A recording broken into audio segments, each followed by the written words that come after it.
Now, I've discussed the topic of intent a little bit in the past, but I kind of want to discuss the idea of tension here within the deadlift and understanding the bottom position of the deadlift and what you're really looking for, because a lot of people can get down into that position and it looks fine, but then as soon as they go to drive into the floor, put force into the floor, immediately the hips will pop and the shoulders will then come forward and they'll have back issues or a whole host of other things going on. So I want to give you some cues and a few ideas to think about the next time you go to deadlift.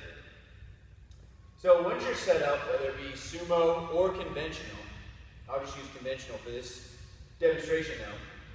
When you're in this bottom position, it needs to be slightly uncomfortable to the point where you should feel your whole body is tensed. Everything from your fingers all the way down through your toes. And what I mean is that I can get into this bottom position and just hang out here. It's not a big deal. And you'll see that with a lot of Olympic weightlifters. When they're down at the bar, they're just kind of hanging out, setting their grip, but they're all the way down here, doing one of these numbers, getting set, and then you'll see them their last move, they'll take a breath, their hips will pop up, and then they'll pull themselves into position. So it's kind of the same idea on the deadlift, but it doesn't have to be as fast or with such a high velocity as the Olympic lifter, but you want to actually use the weight of the bar to pull yourself down into the floor. Now let me explain what I mean. Once you get your breath at the top here, big exhale, breathe everything out, rib cage comes down, abs turn on. Now we take a breath.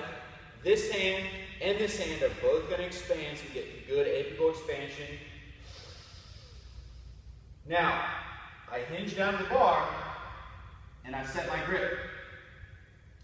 My next move is I'm going to allow my hips to come up, retension my hamstrings, and I want to actually use the hamstring. Imagine you're doing like a leg curl, but now your legs aren't moving, your body's moving down to your legs.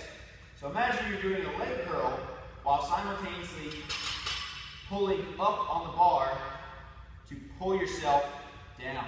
So it's tough to imagine, but you can use the cue pull the slack out of the bar. It's a little bit of slack right there. Pull up just enough so that you feel some tension through your quads.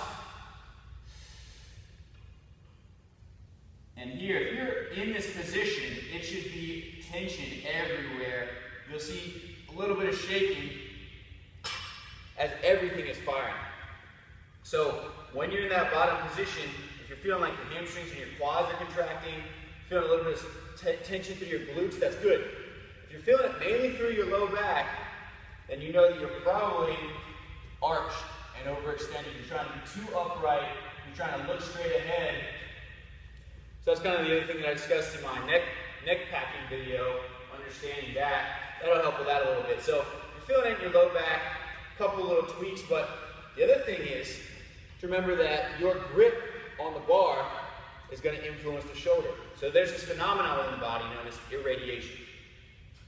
And what that essentially means is the tighter you squeeze something, the more that your central nervous system is told, hey, this is unstable, have all of the musculature in that area fire. So in the case of the shoulder, the tighter you're squeezing a dumbbell or the tighter you're squeezing a bar, that causes more of the shoulder musculature to be recruited. So in the case of the deadlift, obviously grip is the limiting factor for some people. So you kind of almost want to run through like a small mental checklist when you're using submaximal weight. Once you get up to your PR attempts, I always tell people think less and pull more. But initially, like I said, you get our breath. And then once I hinge down the bar, I'm taking that grip and I'm trying to squeeze that bar. I always tell people, imagine you're trying to leave fingerprints on the bar. So you're trying to squeeze that as tight as possible. Here, retention, get another breath if you need it. And now in my starting position, everything is tight, everything is firing.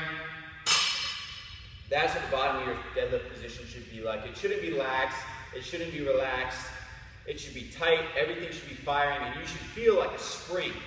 That as soon as those hips get pulled back down by the hamstrings, you should feel like you just pulled the trigger back on a gun and you're just ready to explode up. So kind of change your mentality towards the deadlift and how you're approaching that bottom position, and I think you'll find that the more tension that you carry into it, the better your results are going to be on the platform.